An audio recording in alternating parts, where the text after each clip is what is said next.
सबैजनालाई नमस्कार छ है। यो बिल्डिङहरू चाहिँ म बस्ने बिल्डिङहरू हो होइन।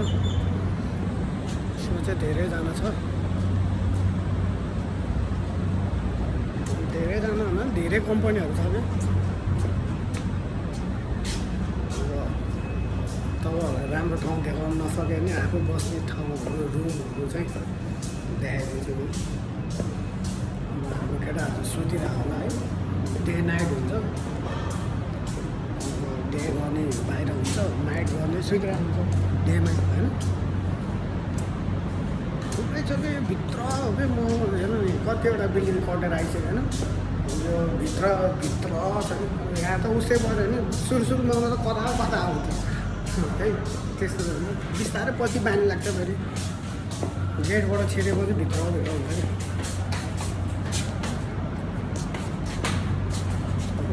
त्यही हो साथीहरू,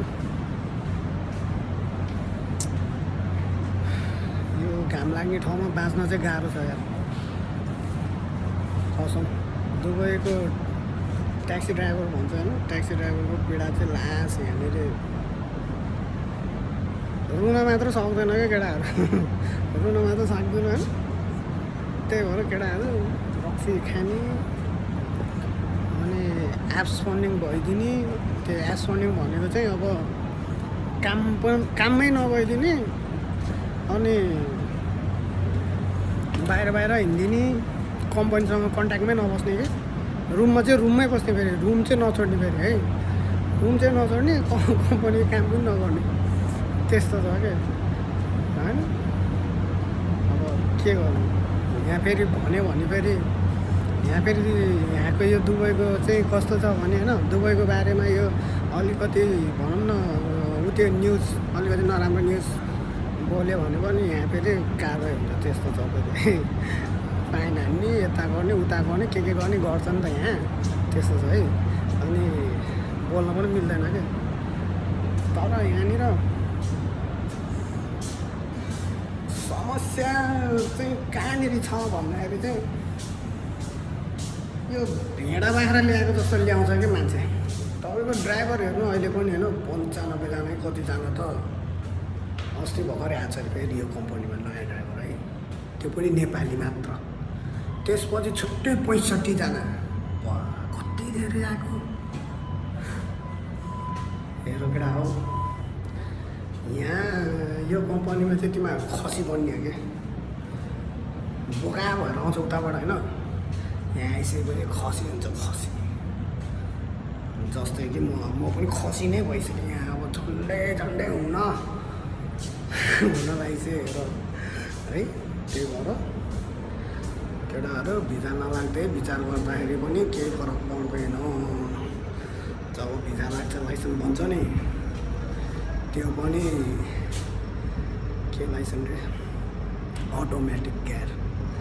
अटोमेटिक गियरवाला लाइसेन्स बनेपछि जिन्दगी त्यही अटोमेटिकमै चलिरहनुपर्छ। तिनीहरूले चलाइरहन्छ कि अटोमेटिक। बाहिर काम मरे पाउँदैन। उनीहरूले बाहिर त्यो लाइसेन्सले काम पाउने भनेको 100मा 30%ले पाउँला कि बाँकी 70% त लाइसेन्स समात्दै बस्ने है। अब म्यानुअल गर्न जाँदाखेरि तपाईँको त्यहाँनिर 3-4 चोटि फेल गर्दै पैसा खाँदै गरिदिन्छ है। अब हुन त लकले साथ दियो भने त अब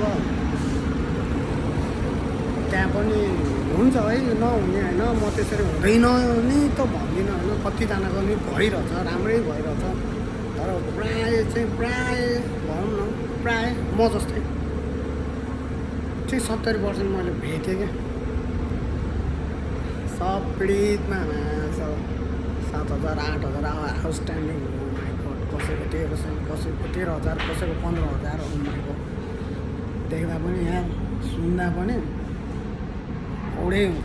कति वर्षसम्म बस्नुपर्ने हो थाहै छैन। कम्पनीमा घर जान्छ भने पैसा तिर भन्छ, पैसा नतिर सक्दैन। बहुत गाह्रो। Oh, you man. नभएर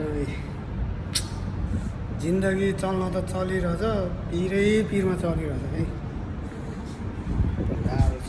गाह्रो छ। यो अब म बस्ने यो फ्लोर चाहिँ आइपुग्यो होइन। फ्लोरमा गएर पनि हेरौँ न होइन, यो कति नम्बर 21 नम्बर होइन।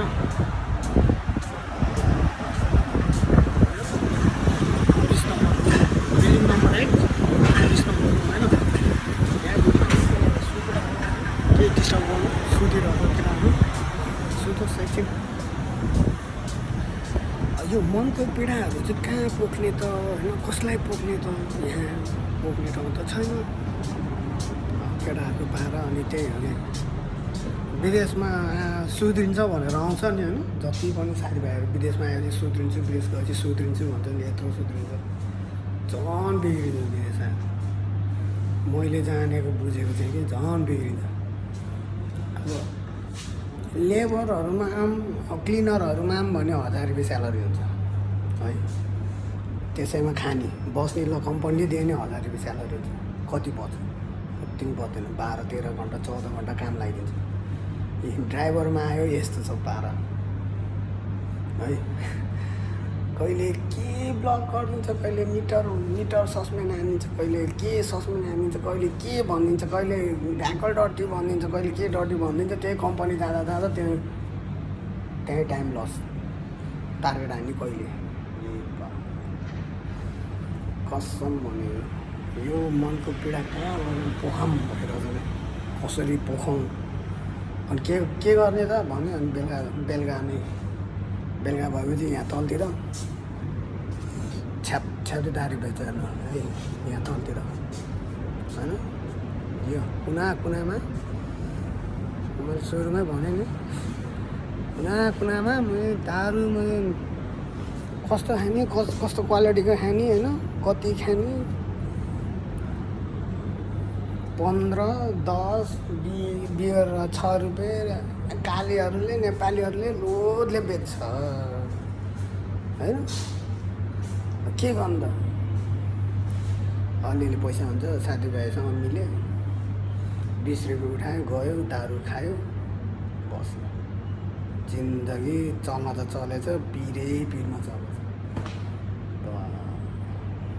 नसक्ने भयो। अनि यस्तो भएपछि कहिले कमाउने, कहिले रमाउने, घर बाल बच्चा कसरी हेर्ने, गाह्रो छ नि त। के गर्ने? यसको लागि चाहिँ सजेसनहरू कमेन्टमा दिनु ल, म यसलाई अपडेट गरेर राख्छु।